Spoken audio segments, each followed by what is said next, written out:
Magandang araw mga kabayan! Kung hindi pa natin naiisip yung susunod nating lulutuin sa day off o sa weekend natin, try po natin itong Chicken Mami. Yung mga ingredients natin nasa description sa ibaba. Luto po tayo!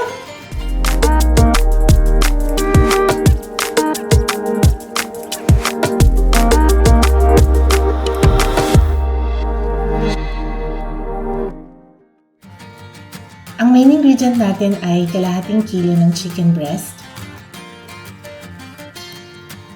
Tatanggalin lang natin yung balat para hindi masyadong mataba yung sabaw natin later.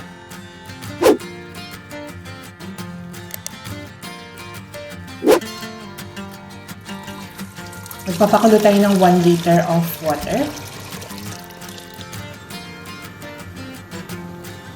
Ilalagay natin yung mga manok.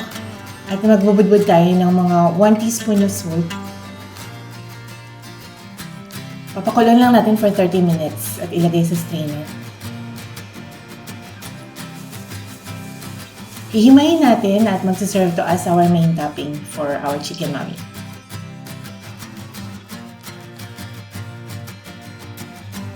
Sunod natin lutuin ay ang mga itlog. Magpapakulo lang tayo ng tubig. At pag kumukulo na yung tubig, ilagay natin yung 4 pieces of eggs. Pwede natin dagdagan if we want more sa toppings natin sa Chicken Mami. So we're boiling these eggs for 12 minutes because ang goal natin is to have medium boiled eggs or yung malasado.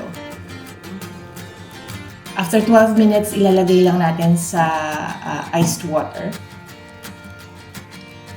para hindi na maluto continuously. Babalatan natin yung itlog.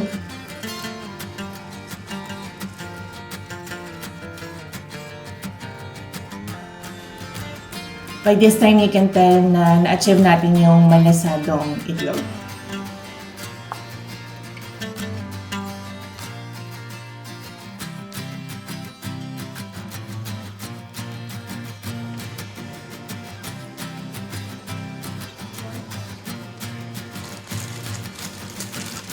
Next, i-prepare na natin yung ating noodles.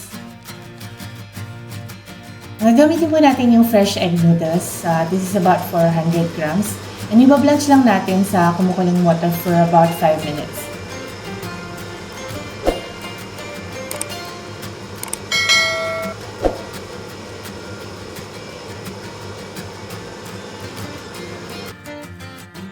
Then we move on sa iba pa nating mga toppings. Starting off sa garlic, gumamit po tayo ng isang buong bulb ng bawang.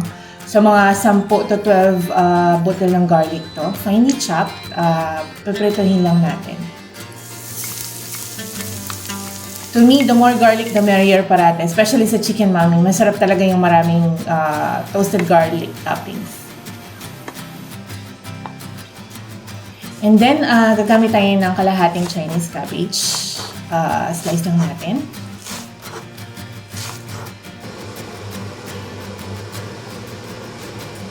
Ibo-blanch din natin to for just about 2 to 3 minutes. And then ang ating spring onions, also sliced.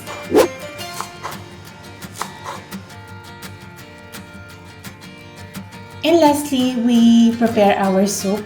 I-enhance lang natin yung soup kanina na pinagkuluan ng chicken breast. So, we start with slicing onion and adding this to the soup.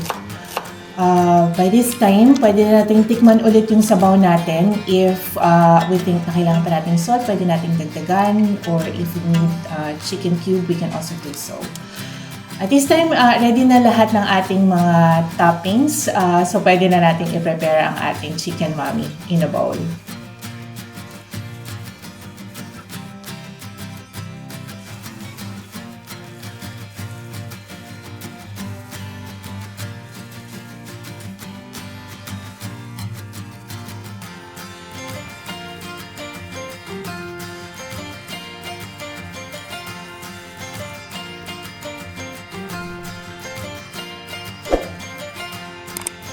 Mas maraming toppings, mas masaya. So, enjoy natin ang Chicken Mami. Sana po nagustuhan niyo ang video na ito.